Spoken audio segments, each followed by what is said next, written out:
농군 이태준 1939년. 이 소설의 배경 만주는 그전 장장님 정권 시대임을 말해둔다. 기록되어 있습니다. 5개의 글로 구성되어 있습니다. 1. 봉천행 보통급행 3등실. 나리는 사람보다 타는 사람이 더 많다. 세면소에는 물도 떨어졌거니와 거기도 기대고 쭈그리고 모두 자기 체중에 필요한 사람들로 빼곡하다. 쳐다보면 시렁도 그떡, 가죽가방, 헝겊보따리, 신문지에 꾸린 것, 새끼에 얽힌 소반, 바가지 쪽, 어떤 것은 중심이 시렁 끝에 겨우 걸치어 급한 커브나 돌아간다면 밑에 사람 정수리를 내리치기 알맞다. 차는 사리원을 지나 시뻘건 진흙평야를 달린다. 한쪽 창에는 해가 뜨겁다. 북으로 달릴수록 벌써 초겨울의 풍경이긴 하나 훅훅 찌는 사람 내 속에 종일 앉았는 얼굴엔 햇볕까지 받기에 진땀이 난다. 개다리 소반의 바가지 쪽들이 차가 쿵쿵거리는 대로 들썩거리는 시렁밑이다. 뜨겁죠 할아버지? 이걸 내립시다. 22세 된 청년, 움푹한 눈시울엔 땀이 흥건하다. 그냥 두어 뜨거운 게 낫지 밖을 볼 수 있어야지. 할아버지는 지적지적한 눈을 선뻑거리면서 담뱃대를 내 희연을 담는다. 두어 모금 빨더니 자기 담배 연기에 기침이 시작된다. 멎을 듯 이 노인의 등이 굽은 것은 이 기침병 때문인 듯하다. 땀을 쭉 빼더니 겨우 진정하고 이내 담배를 들어 고무신으로 밟아버린다. 그러게 아버지는 담배를 끊으셔야 한데도 맞은편에 끼어앉아 걱정하는 아낙네도 머리가 반백은 되었다. 그 윤풍은이 차에서 피라고 한 봉지 사주게 망할 놈의 기침, 물이나 갈아 먹음 원 어떨지. 똑 수염이 염소 같은 턱은 그저 후들후들 떨면서 햇볕 뜨거운 창밖을 머르르 내다본다. 흙도 대음 뻘겋다. 저기서 곡식이 돼? 뻘겋기만 하지 돌이야 어디 있어요? 한세월 그지 돌맞은 누무대가 어디 있어요? 우리 동네니까 떠나기 안 됐지 농토에 한 자리 탐날 게 있나요? 하며 청년도 눈을 찌푸리며 창밖을 내다본다. 우리 가는 데는 흙이 대진 같댔지? 담뱃대 속에 낀 진을 말합니다. 대진 같대지? 한 대 된 그르만크도 저 이삭안에 개꼬리만큼씩 수그러진다니까요? 최심이가 거짓말이야 했겠니? 영감은 창에서 물러나더니 군림을 쩍쩍 다신다. 그 uk골 석갓은 괜히 팔았느니라. 석갓은 맥갓의 방언으로 나무를 함부로 베지 못하게 가꾸는 산입니다. 그 uk골 석갓은 괜히 팔았느니라. 또 아버님 하고 청년에겐 어머니요 노인에겐 며느리인 듯한 아낙네가 노인의 말문을 막는다. 글쎄 할아버지도 대풀이를 넣으시 뭘 하세요? 몇 자리가 200이면 뭐래요? 여간 사람 아니군 허갈 말아야 쓰잖아요. 몰래도 잘들만 쓰더라군 하고 노인은 수그리더니 침을 퇴 뱉는다. 그리고 들릴락 말락하게 혼자말처럼 짓거렸다. 그저 난 병만 들건 차에 얹으라. 70년이나 살던 데를 두고 어디가 묻히라 말이냐? 한세월 사람들이 아무 밥머리 애고 나 하나 감장 안 해주겠니? 아버님 자기 생각만 하시는군. 제 아버지 묵구법 공동매에다 묵었나? 하더니 아낙네는 여태 무릎 위에 얹었던 신문 뭉치를 펼친다. 파달들이 꼬실꼬실 마른 시루떡 부스러기다. 파리가 와 붙은 대로 아들한테 내민다. 실수. 입도 짧기도 하지 너도 참 배고프겠다. 하고 이번엔 영감 옆에 앉은 처녀인지 색시인지 분간 못할 젊은 여자에게 내어민다. 살깔이 막지는 않은데 햇빛을 못 본 얼굴인 듯 너리도 없는 너리는 잇몸이 헐어 피나 고름이 나오는 병입니다. 너리도 없는 이빨이 누렇게 보이도록 창백하다. 드레머리인지 드레머리는 가르마를 타지 않고 뒤통수 한가운데 털어붙인 머리입니다. 드레머리인지 쪽인지 손질은 많이 했으나 뒤로 끓인다. 가스물은 되었을까? 눈이 가늘고 이마가 도드라진 것이 약삭 빠르게는 보인다. 시루떡을 집으러 오는 손이 새마다 짓물러 든 자리가 있다. 어떤 손가락 사이엔 아직도 붕산말 같은 붕산말은 가루입니다. 붕산말 같은 가루약이 묻어 있다. 햇빛에 구릿빛으로 거른 노인, 아낙네, 청년 이들과는 동떨어져 보인다. 그러나 한 일행이다. 뭐라는 소리인지 차 안은 한쪽 끝에서부터 수선스러워진다. 차장이 들었었다. 차장이니 남의 어깨라도 넘어 헤치고 들어오며 차표 조사다. 이 청년은 이내 조끼에서 차표 넉 장을 내어든다. 차장 뒤에는 그냥 양복쟁이 하나가 뒷짐을 지고 넘쉿넘쉿 차장이 찍는 차표와 그 차표를 낸 승객을 둘러보며 따라온다. 차장은 청년의 손에서 넉 장 차표를 받아 말없이 찍기만 하고 돌려준다. 그런데 양복쟁이가 청년에게 손을 쏙 내미는 것이다. 청년은 조끼에 집어넣으던 차표를 다시 내어주었다. 양복쟁이는 차표에서 장충까지 가는 것을 알았을 터인데도 어디 거전가? 하고 묻는다. 장충까지요. 차는 장충까지지만 거기선 네. 청년은 손이 쫓기로 간다. 만주 어느 지명 적은 것을 꺼내려는 눈치다. 이리 좀 나와. 청년은 조끼에 손을 찌른 채 가족들을 둘러보며 일어선다. 가족들은 눈과 입이 다 둥그레진다. 청년은 속으로 경관이건이는 하면서도 왜요? 어디로요? 맞서 본다. 오래니까 청년은 양복쟁이의 흙인 눈을 따라가는 수밖에 없다. 잠깐 그때 변수만한 방, 차장의 붉은 기와 푸른 기가 놓인 책상, 그리고 양쪽에 글상이 있었다. 앉아. 이름이 뭐? 윤창군입니다. 쓸 줄 아나? 네. 창군은 손가락으로 책상 위에 윤창권이라 써 보인다. 원적은 강원도 모모군. 형사가 적는 대로 글자까지 불러준다. 누군가 젊은 여자는 아내인가? 네. 어째 얼굴에 혼자 그렇게 하얀가? 공장에 가 있었습니다. 무슨? 업에 고치실 키우는 공장입니다. 방적회사 말이로군? 네. 늙은인 조부님입니다. 아버진 안 계십니다. 부인낸 어머니인가? 네. 만주에 누가가 있나? 저희 동네에서 한 3년 전에 간 황채심이라는 이가 있습니다. 그이가 늘 들어만 농사 마음대로 지을 수 있댔어요. 그래서 조선 사람들만 한 30가구 한데 묘에서 땅을 여러 백섬지기 사기로 했다고요.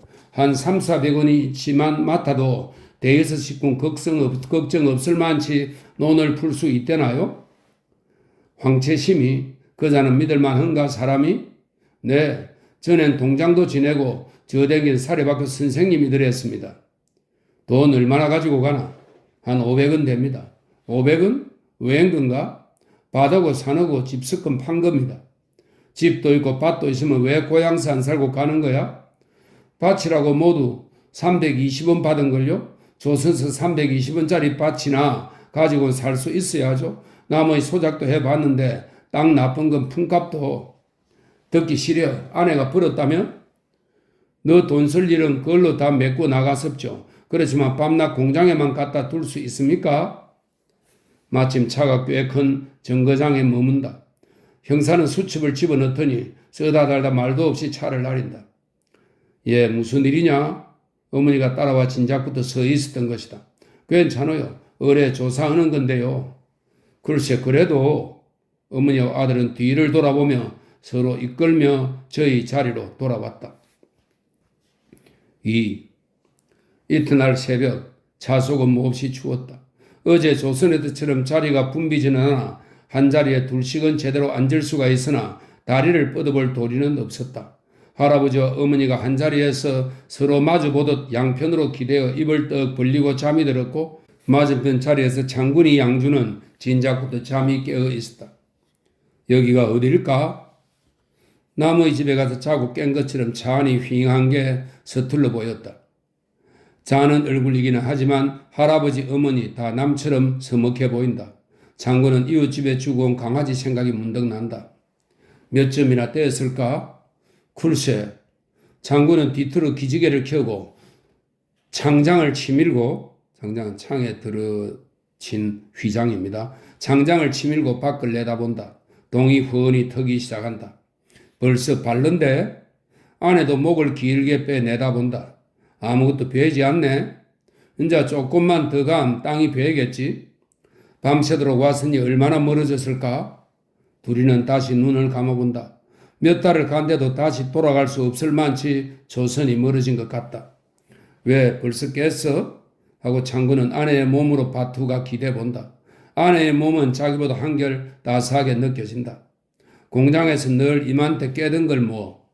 아내가 공장에서 나와버렸을 때는 집을 팔아버리고 동네 집 단칸방 하나를 빌려 임시로 들어있을 때였다. 아내와 몸 운기라도 같이 통해보는 것은 달포만이다. 이 운기는 몸에서 나오는 따뜻한 기운입니다. 아내와 몸 운기라도 같이 통해보는 것은 달포만이다. 만주로 간대야 쉽사리 저희 네만의 방을 가져볼 것 같지 않다. 가면 집은 어떡하오? 와야지. 아무렇게나 서넉한 새야겠지?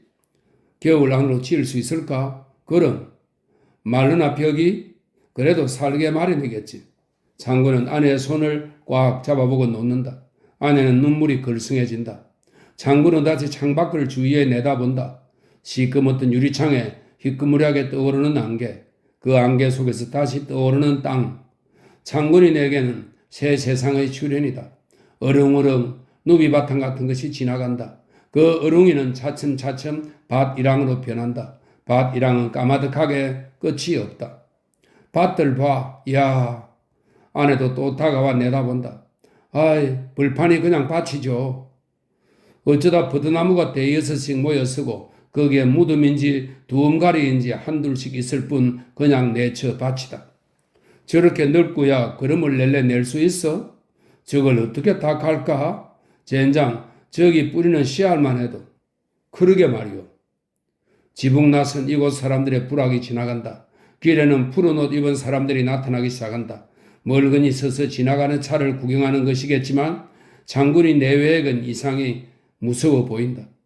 밭이 암만 많으면 어쨌단 말이야? 다 우리 임자 있어. 뭐로 오는 거야? 하고 헐게 보는 것만 같다.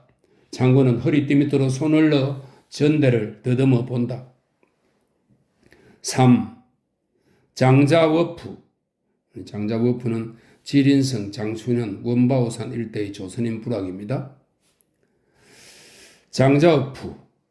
눈이 모자라게 찾아보아야 한두 집, 두세 집, 서로 눈이 모자랄 거리로 드러난다. 이런 어느 두세 집이 중심이 되어 장자워프란 동네 이름이 생겼는지 알 수 없다.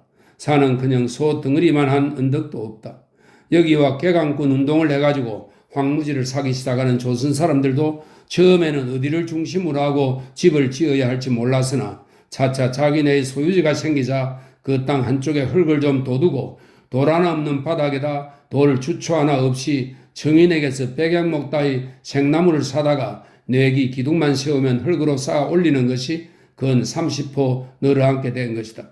그래서 이제는 장자우프라면 이 조선 사람들 동네가 중심이 되었다. 장군이네가 온 데도 여기다. 장군이네도 중국 옷을 입은 황채심이가 시키는 대로 황무지를 15상 약 3만 평을 300원을 내고 샀다. 그리고 20년 나가서 반머리에 선 백양목을 사서 찍어다 부엌을 중심으로 하고 양쪽에다 캉을 만들었다. 캉은 걸어앉을 정도로 높은 온돌입니다. 캉을 만들었다. 그리고 채심이가 시키는 대로 좁쌀을 10포대, 옥수수 가루를 5포대 사고 소금을 몇 말 사고 겨우내 뗄 조, 기장, 수수 따위에 곡초를 산더미처럼 두어 나까리 사서 쌓고 공동으로 사온 베스 값을 내고 베시는 벽시의 방언입니다. 공동으로 사온 베시 값을 내고 봇도랑을 이퉁을 내에서 이퉁은 장순시의 하천입니다. 밭도랑을 이퉁을 내에서 30년이나 끌어오는데 쿨리 삭전으로 쿨리는 그곳 노동자들입니다. 막노동꾼을 뜻하는 중국식 말입니다. 쿨리 삭전으로 30원을 부담하고 그러고는 빈손으로 날마다 봇도랑 째는 것이 일이 되었다. 깊은 겨울엔 땅속에 한 길씩 언다. 얼기 전에 30리 대간선은 째어 놓아야 내년 봄에 물이 온다. 이것을 실패하면 황무지엔 잡곡이나 뿌릴 수밖에 없고 그 면적에 잡곡이나 뿌려가지고는 그 다음에 먹을 수가 없다. 장군이는 새로 와서 지리도 어둡고 가역도 끝나기 전이라, 가역은 집을 짓거나 고치는 일입니다. 가역도 끝나기 전이라 동네에서 제일 가까운 구역을 맡았다. 한 3마장 길이 되는, 마장은 리와 같은 단위입니다. 한 3마장 길이 되는 대간선의 끝 구역이었다. 그것을 쿨리 5명을 다리고 넓이 12자, 깊이 5자로 얼기 전에 뚫어놔야 한다. 여간 대규모의 수리공사가 아니다. 장군은 가역 때문에 처음 얼마는 쿨리들만 시키었으나 날이 자꾸 추워지는 것이 겁나 집일 웬만한 것은 어머니와 아내에게 맡기고 보또락 내는 데만 전력하였다. 쿨리들은 눈만 피하면 꾀를 피웠다. 우묵한 양지 쪽에 앉아 이를 잡지 않으면 졸고 있었다. 빨리 하라고 소리를 치면 그들도 알아들을 수 없는 말로 마구 투덜대었다. 다행히 돌은 없으나 흙 이런 변화가 없어 타박타박에 힘들고 지리했다. 이런 일이 반이나 진행되었을까 한때다. 땅도 자꾸 얼어들어 일도 힘들어졌거니와 더 큰 문제가 일어났다. 이날도 역시 모다 제구역에서 제가 맡은 쿨리들을 다리고 일을 하는데 쿨리들이 먼저 보고 둔덕으로 뛰어 올라가며 뭐라고 떠들어댔다. 장군이도 둔덕으로 올라서 보았다.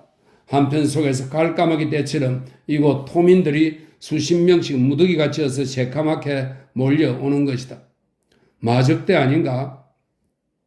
그러나 말을 탄 사람은 하나도 없다. 그들은 들으는 이쪽으로 몰려오고 들으는 동네로 들어간다. 장군은 집안 식구들이 걱정된다.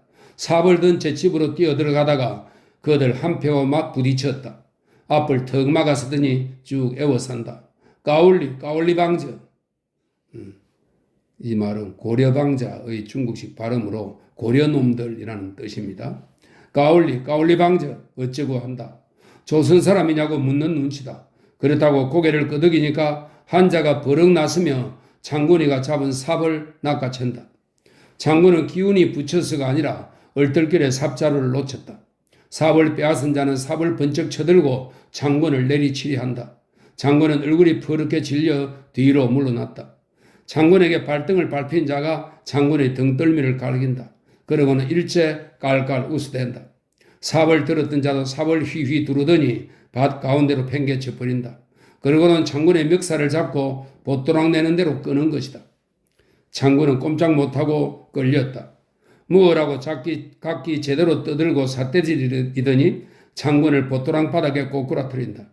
장군이뿐 아니라 보또랑 일을 하던 쿨리들도 붙들어 가지고 힐난이다. 보또랑을 못 내게 하는 모양이다. 그러자 윗구역에서 또 그 윗구역에서 여기 말할 줄 아는 조선 사람들이 날아왔다. 동네에서도 조선 사람들이 소리를 지르며 나타났다. 장군은 눈이 째지게 놀랐다.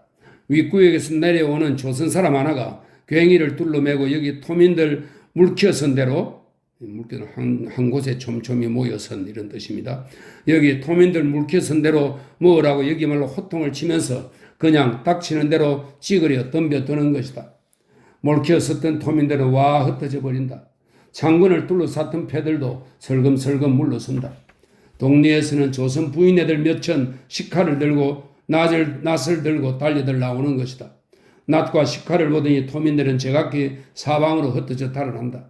장군은 사지가 버르르 떨렸다. 여기선 저렇게 해야 사나보다. 아니 이 보또랑은 우리 목줄이 아니고 뭐냐? 아까 등떨미를 맞고 멱살을 잡히고 한 분통이 와락 터진다. 다리 오금이 날개 죽기처럼 뻗는다. 덤벼라. 우린 여기서 못 살면 죽긴 마찬가지다. 달아나는 녀석 하나를 다 우쳤다. 뒷덜미를 낳고 챘다. 공중거리로 나가 떨어진다. 또 하나 쫓아가는데 뒤에서 어머니의 목소리가 난다. 어머니가 달려오며 붙든다. 이 장자우풀을 수십 리 둘러사는 토민들이 한 덩어리가 되어 조선 사람들이 보둑 내는 것을, 보둑은 붓도랑입니다. 보둑 내는 것을 반대하는 것이었다. 반대하는 이유는 극히 단순한 것이었다. 보둥을 내어 논을 풀면 그 논에서 나오는 물이 어디로 가느냐 였다. 방바다 같은 덜이라 자기네 밭에 모두 침수가 될 것이니 자기네는 조선 사람을 때문에 농사도 못 지고 떠나야 옳으냐는 것이다. 너희들도 그 물을 끌어다 벼농사를 지으면 도리어 이익이 아니냐 해도 막무가내였다. 자기는 벼농사를 지을 줄도 모르거니와 이 밥을 못 먹는다는 것이다. 고소하지도 않을 뿐 아니라 배가 아파진다는 것이다. 그럼 먹지는 못하더라도 벼를 장춘으로 가지고 가 팔면 잡곡을 몇 배 살 돈이 나오지 않느냐. 또 벼농사를 지을 줄 모르면 우리가 가르쳐 줄 테니 그대로 해보라고 하여도 완강히 반대로만 나가는 것이었다. 그리고 조선 사람이 칼이나 낫으로 덤비면 저희에게도 도끼도 몽둥이도 있다는 투로 맞서는 것이다. 조선 사람들은 이런 개소가기가 틀렸다. 군리들이 다 달아났다. 땅이 자꾸 얼었다. 3동 동안은 그냥 해토되기만 기다릴 수밖에 없고 해토가 된다 하여도 조선 사람의 힘만으로는 못자리는 우물물로 만든다 치더라도 모낼 때까지 본물을 끌어오게 될지 의문이다. 그러나 이 보동 이외에 달리 살 길은 없다. 겨울 동안에 황채심과 몇몇 이곳 말 잘 아는 사람들은 나서 이웃 동네들을 가가호로 방문하였다. 보동을 낸다고 물을 무제한으로 끌어오는 것이 아니요 완전한 장치로 조절한다는 것과 조선서는 본물이 오면 수세를 내면서까지 밭을 논으로 만든다는 것과 여기서도 한 해만 지어보면 나도 하고 물이 새가나게 될 것과 우리가 벼농사 짓는 법도 가르쳐주고 벼만 지어놓으면 팔기는 우리가 나서 주선해 줄 것이니 그것은 서로 계약을 해도 좋다고까지 역설하였으나 하나같이 속이의 경일기였다. 뿐만 아니라 어떤 동네에선 사나운 개를 내세워 가까이 오지도 못하게 하였다. 조선 사람들은 지칠 대로 지치고 악만 남았다. 추위는 하루같이 걱성스럽다. 더구나 늦게 지은 장군인의 집은 벽이 모두 얼음장이 되었다. 그냥 견딜 수가 없어 벽 안에다 조지풀 엮어 떨리쳤다. 석유도 귀하거니와 불이 날까봐 등잔도 별로 켜지 못했다. 불 안 켜는 밤이면 바람 소리는 더 크게 일어났다. 장군의 할아버지는 물을 갈아 먹어 낫기는커녕 추위 때문에 기침이 더해졌다. 장군은 거의입니다. 장군 2달을 밤을 새더니 그만 자리 보존을 하고 눕고 말았다.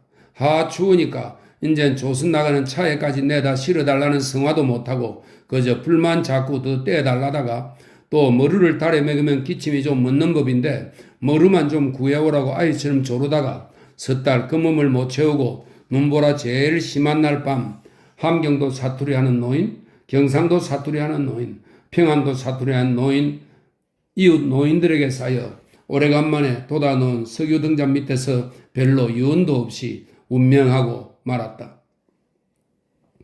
4. 봄이 되었다. 30리 봇도랑은 조선 사람들의 다시 참호가 되었다. 땅이 한치가 녹으면 한치를 걷어내고 반자가 녹으면 반자를 파내인다. 이 눈치를 챈 토민들은 다시 불온해졌다. 그러나 조선 사람들은 붓도랑에 나갈 때 병이나 삽만 가지고 나가지 않았다. 있는 물자는 이 황무지와 이 봇도랑을 위해 남김없이 바쳐버렸다. 이것을 버리고 돌아설 때는 없다. 죽어도 여기밖에 없다. 집도 여기요 무덤도 여기다. 언제 토민들이 몰려오든지 오는 날은 사생결단이다. 낫이 있는 사람은 낫을 차고 식칼밖에 없는 사람은 식칼을 들고 봇도랑으로 나왔다. 토민들은 조선 사람들이 사생결단을 하고 달려드는 것을 알았다. 그들은 할 수 없이 저희 관청에 진정을 하였다. 순경들이 한둘씩 여러 번 말을 타고 나타났다. 나타날 때마다 조선 사람들은 현 정부로부터 현지사의 인이 찍힌 거주권과 개강권의 허가장을 내어 보였다. 그러나 그네들은 그런 관청과는 아무런 관련이 없는 사람들처럼 저희 관청 문서를 무시하고 덤비었다. 그러나 30리 긴 보동에 흩어진 사람들을 일일이 어쩔 수는 없어 그냥 동네 가까운 데로만 다니며 울건거리다가 저희 갈 길이 늦을 듯하면 그냥 어디로인지 사라져 버리곤 하였다. 조선 사람들은 밤낮 없이 남녀노소 없이 봇도랑을 팠다. 물길이 될지 무덤이 될지 아무튼 파는 길밖에 없었다. 도민들은 자기네 관원이 무력한 것을 보고 돈을 걷어서 군부의 유력한 사람을 먹였다는 소문이 돌았다. 아닌 게 아니라 순경 대신 총을 맨 군인들이 나타나기 시작하는 것이다. 처음엔 5명이 와서 잠자코 봇도랑을 한 심리 올라가며 보기만 하고 갔다. 다음 날엔 한 20명이 역시 총을 메고 말을 타고 나왔다. 황채심 이하 4~5인이 그들의 두목 앞으로 나가 자초지종을 이야기하고 역시 현 정부에서 얻은 개간 허가증을 보이고 또 여기 35 조선 농민은 가지고 온 물자는 황무지와 보둥에 남김없이 바쳐버렸기 때문에 이 황무지에 물을 대고 모를 꽂지 못하는 날은 죽는 날일 수밖에 없다는 것을 간곡히 사정하였다. 그러나 그 군인들은 한다는 소리가 타우젠바 돈 내라. 네 몸 그냥 확한 너희 딸 이쁘다. 이따위요. 이쪽 사정은 한 사람도 귀담아 듣지 않았다. 이날 밤 조선 사람들은 동회를 열었다. 여기서도 군대의 우두머리를 먹이자는 공론도 없지 않았지만 애초에 개강권 허가 운동을 할 때에도 공안국장에게 돈 500원, 현 지사 부인에게 300원을 들여 순금 손목걸이를 해다 바쳤던 것이다. 이제는 30호 집집마다 털어 모은데도 단돈 50원이 못 될 것이다. 그것으로는 구석구석에서 불리는 입을 하나도 제대로 씻기지 못할 것이다. 생각도 못해 여기서도 현 정부의 진정을 해보는 수밖에 없다는 공론이 들어왔다. 진정서를 꾸며가지고 이튿날 황채심이가 장춘으로 갔다. 그런데 사흘이 되어도 황채심이가 돌아오지 않는다. 다른 한 사람이 갔다. 또 돌아오지 않는다. 이번엔 두 사람이 갔다. 역시 돌아오지 않는다. 가는 쪽쪽 잡아두고 보내지 않는 것이 틀림없었다. 무장한 군인들은 수십 명이 보도랑에 나와 이리 몰리고 저리 몰리고 하면서 보도랑을 파지 못하게 으르대고 욕하고 때리고 하였다. 그러나 매 맞는 것은 죽는 것보다 나은 것이 너무나 엄연하다. 병정들이 저쪽으로 가면 이쪽에선 그냥 팠다. 이쪽으로 오면 저쪽에서 그냥 팠다. 얼마 안 파면 몰곡선 서게 되었다. 몰곡선, 물이 빠져나가는 길입니다. 병정들은 나중엔 총을 놓았다. 쏘았다는 소리입니다. 나중엔 총을 놓았다. 총소리는 이들에게 물길이 아니면 무덤이란 각오를 더욱 굳게 하였다. 총소리를 들으면서도 멀리서는 자꾸 팠다. 총알이 날아와 흙 둔덕을 푹 파헤쳐 놓는다. 어떤 사람은 도리어 악이 받쳐 우통을 벗어던지고 보아라 하는 듯이 흙삽을 더 높이 떠올려 던졌다. 장군인의 식구도 모두 보도랑에 나와 있었다. 장군이는 암사람들만 집에 두게 안 되었고 어머니나 아내는 또 장군이만 보동에 두면 무슨 일이 나는 것도 모르고 있을까봐 따라 나왔다. 보도랑 속은 거의 한길이나 우묵해지고 양지가 되어 집에 있기보다 따스하고 그 구수하고 푹신한 흙은 냄새도 좋고 만지기에도 좋았다. 물만 으슬 뜰뜰 굴러와 논자리들이 넘실넘실 넘치도록 들어가만 준다면 노는 해먹지 않고 그것만을 보고 죽더라도 한이 풀릴 것 같았다. 까마득한 30리 밖 이 푹신푹신한 생흙바닥으로 물이 고이며 흘러오리라고는 무슨 꿈을 꾸고 나서 그것을 생시에 바라는 것 같이 허황스럽기도 했다. 더구나 여기 토민들 가운데는 이 퉁어보다 여기 지면이 높기 때문에 조선 사람들이 암만 보도랑을 내어도 물이 올 리가 없다고 장담을 하는 패도 있다는 것이다. 그러나 황채심이란 전에 조선서 세부 청량 때 청량 기수도 따라다니 본 사람이다. 그가 지명 고저에 어두울 리 없다. 장군이 내가 맡은 구역은 제일 끝 구역이다. 여기만 물이 지나간다면 흙이 태고쪽부터 썩어 대지인 같은 항무지는 문전 옥답으로 변하는 날이다. 3만 평이면 150마지기는 된다. 양석 씩만 나눈다면 300석 추수다. 대뜸 허리띠끈을 끌어놓게 되는 날이다. 무연한 불판에 탐스런 모춤이 끝없이 꽂혀 나갈 광경을 그려보면 팔죽지가 건지러워진다. 장군은 후닥닥 뛰어 일어나 날 깊은 괭이를 내려 찍는다. 잔돌 하나 없는 사력은 허벅지에 퍽 박힌다. 마지막 글입니다. 5. 아흘에 만에 황채심만이 순경들에게 끌려 돌아왔다. 현 정부에서는 거주권도 개강권도 다 승인한다는 것이다. 다만 논으로 풀지 말고 밭으로만 일구라는 것이다. 그것을 들을 수 없다고 주장하였더니 가는 쪽쪽 잡아 가두었고 나중에는 황채심을 시켜 조선 이민들에게 밭으로만 개간하도록 설복을 시키려 끌고 나온 것이다. 이날 밤이다. 황채심은 순경들이 못 알아듣는 조선말로 도리어 이민들을 격려하였다.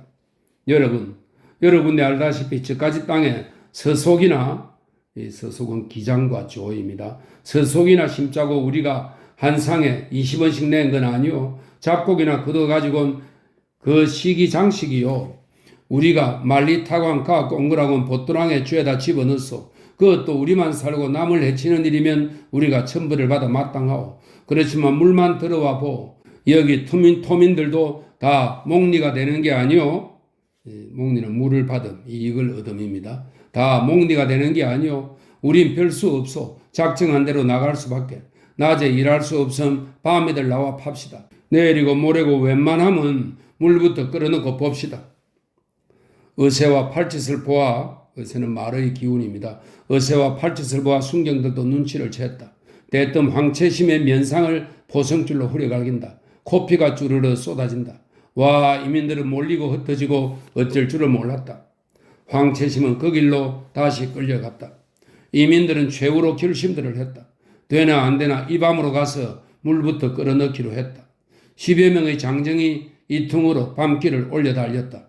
그리고 제각기 제구역에서 남녀노소가 밤 이슬을 맞으며 악에 받쳐 도랑바닥을 쳐낸다. 새벽녘이다. 동네에서 한 오리점 윗구역에서다.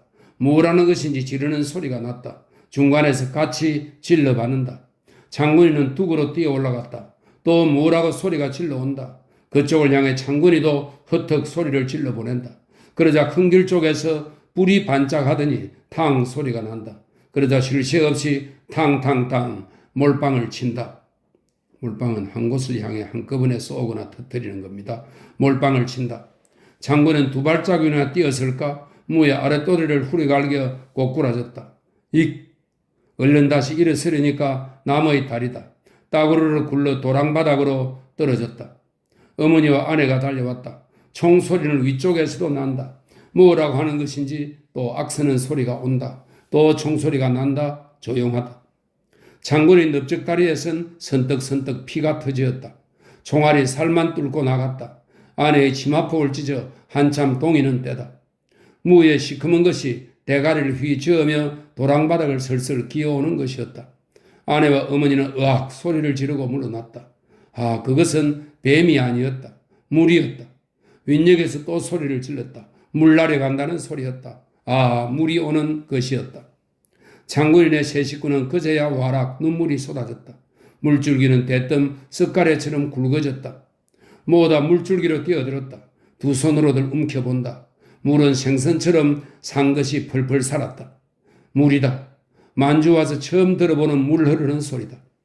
입술이 조이던 장군은 다시 움켜 흙물인 채 뻘꺽뻘꺽 들이켰다. 물은 기둥처럼 굵어졌다. 어디서 또 총소리가 몰빵을 친다.